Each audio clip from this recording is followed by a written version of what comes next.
मित्रांनो, मुंबई उच्च न्यायालयामध्ये लिपिक पदाची जाहिरात प्रसिद्ध झालेली आहे आणि खूप मुलांना याचा मोठ्या प्रमाणामध्ये फायदा होणार आहे. एकदम चांगल्या लेव्हलची पोस्ट तुम्हाला ही असलेली बघायला भेटेल. तर या जाहिरातीमध्ये आजच्या व्हिडिओमध्ये संपूर्ण माहिती बघणार आहोत. शैक्षणिक पात्रता, वयाची अट, अभ्यासक्रम, निवड पद्धती कशा प्रकारची आहे आणि एकूण पगार किती भेटेल डिटेल्समध्ये माहिती सांगतो. फक्त व्हिडिओ शेवटपर्यंत बघा. बघू शकता ॲडव्हर्टाइजमेंट बघू शकता. High court of justice at Bombay बघू शकता प्रिन्सिपल सेट ॲट बॉम्बे येथून मुंबई उच्च न्यायालयाची ही जाहिरात प्रसिद्ध झालेली आहे. तर या ठिकाणी तुम्ही बघू शकता कॅन्डिडेट बघू शकता 1 मिनिट ॲडव्हर्टाइजमेंट फॉर प्रिपरेशन बघू शकता of selection list and waiting list of candidates having validity period 2 years म्हणजे तुमचा जो वेगळा तुमची प्रतीक्षा यादी वेटिंग लिस्ट आहे ती 2 वर्षापर्यंत जाहीर कधीही होऊ शकते.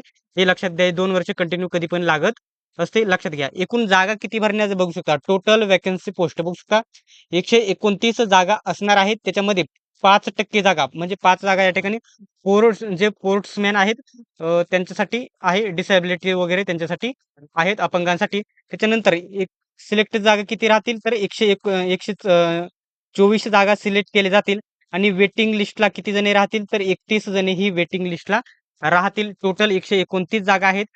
5 जागा या ठिकाणी अपंगांसाठी आहेत आणि बाकीच्या या ठिकाणी सर्वसाधारणसाठी 124 जागा आहेत आणि 31 जागा या वेटिंगला राहतील. आता पेमेंट किती आहे तर S10 लेव्हलचं पेमेंट आहे. बेसिक आहे 29,200 ते 92,300. आता ही बेसिक फक्त 29,000 या ठिकाणी दिसत आहे. परंतु हे पेमेंट या ठिकाणी तुमचं स्टार्टिंग 45K म्हणजे 45,000 प्लस गेलेले तुम्हाला बघायला भेटेल. ठीक आहे. बघू शकता. आता जे उमेदवार आहेत हे शॉर्ट लिस्टचे जे बघू शकता short listing of the candidates at any stage of selection process. तुम्हाला या शॉर्ट लिस्ट काय आहे हे तुम्हाला पुढे सांगेल. फक्त वयाची अट आपण सर्वात पहिल्यांदा बघू शकता. फॉर जनरल ओपन 18 वर्ष कंप्लीट असणे गरजेचे आहे. 18 ते 38 वर्षापर्यंत तुम्ही ओपनवाले फॉर्म भरू शकत आहात. आणि त्याच्यानंतर बघू शकता शेड्यूल कास्ट म्हणजे SC कॅटेगरी, ST कॅटेगरी आणि ज्यांना आरक्षण OBC वगैरे आहेत ते 1843 वर्षापर्यंत फॉर्म भरू शकत आहात. आणि जे या ठिकाणी for high court government employees म्हणजे कोणत्याही उच्च न्यायालयामध्ये आधीच जर तुम्ही कामाला असतील तर तिथे वयाची अट नाही. 18 वर्षापर्यंत पासून तुम्ही पुढे कितीपर्यंत फॉर्म भरू शकत आहेत. आता मुलांचा एकच प्रश्न असेल की शैक्षणिक पात्रता काय पाहिजे बघू शकता. अ कॅन्डिडेट फॉर बेईंग बघू शकता एलिजिबल फक्त या ठिकाणी बघू शकता must passed university degree and बघू शकता युनिव्हर्सिटी म्हणजे तुम्ही या ठिकाणी डिग्री कोणतीही पदवी जर तुम्ही पास असाल तर तुम्ही या ठिकाणी फॉर्म भरू शकत आहात. आणि या ठिकाणी बघू शकता प्रेफरन्स जर तुम्हाला या ठिकाणी जर तुमची या ठिकाणी लॉ डिग्री झाली असेल तर त्यांना या ठिकाणी येथे आरक्षण असलेले बघायला भेटेल. सोबतच तुमच्याकडे या ठिकाणी कम्प्युटर टायपिंग बेसिक कोर्स झाले असणे गरजेचे आहे. त्याचे सर्टिफिकेट देखील टायपिंगचे तुमच्याकडे असणे गरजेचे आहे. 40 शब्द प्रति मिनिट इंग्लिश टायपिंग तुमची झालेली असणे गरजेचे आहे. हा पॉइंट तुम्ही लक्षात घ्या. पुढे या ठिकाणी जी महत्त्वाची माहिती आहे तीच मी तुम्हाला सांगणार आहे. ठीक आहे. आता इथे जर बघितलं दर रजिस्ट्रेशन फी तुम्ही जर फॉर्म भरताना तुम्हाला किती रुपयाची फी असणार आहे? फक्त 100 रुपयाची फी असणार आहे. आणि हा त्याच्यानंतर शॉर्ट लिस्ट लागेल. आता समजा इथे या ठिकाणी समजा आपल्या 129 जागा आहेत. परंतु येथे फॉर्म किती आले? समजा इथे 10,000 फॉर्म आले. जास्त फॉर्म येतील परंतु समजा 10,000 फॉर्म आले. हा शॉर्ट लिस्टिंगचा जो फंड आहे तुम्ही नीट समजून घ्या. समजा 129 जागा आहे. येथे समजा किती जास्त फॉर्म येतील परंतु इथे 10,000 मी पकडले. 10,000 फॉर्म आले तर त्याच्यापैकी शॉर्ट लिस्ट केले जातात. ते कशाच्या बेसवरती शॉर्ट लिस्ट करतात हे माहीत नाही. परंतु येथे जर बघितलं 10,000 फॉर्म आले त्याच्यातले या ठिकाणी 5,000-6,000 फॉर्म या ठिकाणी कट करून टाकणार. 5,000-6,000 फॉर्म कट करून टाकणार आणि 5,000 फॉर्म घेणार. हा अंदाज सांगितला मी तुम्हाला. अंदाज समजा 5,000 फॉर्म 10,000 आले त्याच्यानंतर 5,000 शॉर्ट लिस्ट करणार. 5,000 कट करून टाकणार आणि राहिलेले जे 5,000 आहेत त्यांची या ठिकाणी बघू शकता shortlisted candidate shall be pays sum of बघू शकता 400 रुपये त्यांना भरावे लागेल आणि त्यांचेच पेपर होतील. जे शॉर्ट लिस्टमधून काढून गेलेले टाकलेले आहेत त्यांचे पेपर होत नाही. हे 100 रुपये इथे त्यांचे वाया जातात. ठीक आहे.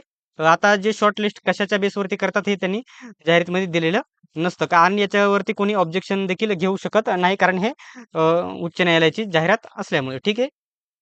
1 मिनिट बघू शकता 15 दिवस तुम्हाला फॉर्म भरायची बघू शकता. आज तारीख आहे 22 तारीख. 22/1/2025 22/1/2025 ते बघू शकता 5/2 2025 म्हणजे 22 जानेवारी ते 5 फेब्रुवारीपर्यंत तुम्ही फॉर्म भरू शकत आहात. बघू शकता रात्री 12 वाजेपर्यंत आणि ह्या 15 दिवसाचा जो टायमिंग दिलेला आहे त्याच्यातच तुम्ही फॉर्म भरायचा आहे. तेच फॉर्म या ठिकाणी ग्राह्य धरले जातील. ठीक आहे. आता त्यांनी ही वेबसाईट देखील दिलेली आहे. जाहिरात तुम्हाला आपल्या YBD अकॅडमी टेलिग्राम ग्रुपवरती भेटेल.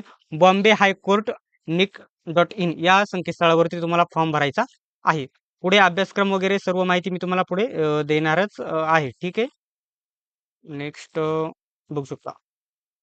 तुमची या ठिकाणी निवड पद्धती कशाप्रकारे होणार आहे, ते मला पुढं अभ्यासक्रम सांगणार आहे. स्क्रीनिंग तुमची सर्वात पहिल्यांदा टेस्ट होईल एकूण 90 मार्काची. 90 मार्काची तुमची लेखी परीक्षा होईल. त्याच्यानंतर तुमची टायपिंग टेस्ट होईल 20 मार्काची. त्याच्यानंतर 1 मिनिट. त्याच्यानंतर बघू शकता वायवा होईल या ठिकाणी 40 मार्काची. हे लक्षात घ्या. आता जो अभ्यासक्रम आहे तो पुन्हा मी नीट तुम्हाला या ठिकाणी सांगून देतो.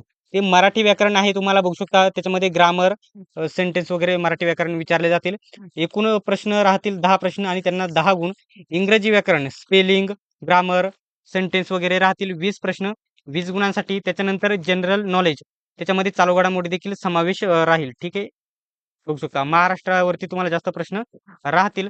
10 प्रश्न राहतील आणि त्याला 10 गुण आणि जनरल इंटेलिजन्स म्हणजेच रिझनिंग त्याला 20 प्रश्न आणि 20 गुण आणि अर्थमॅटिक म्हणजेच गणित तुम्हाला 20 प्रश्न 20 गुण. अशा प्रकारे हा 90 मार्काचा तुमचा पॅटर्न आहे. 20 आणि 20 40 50 60 70 80 1 मिनिट 40 50 60 70 80 आणि इथे कम्प्युटरचे 10 प्रश्न.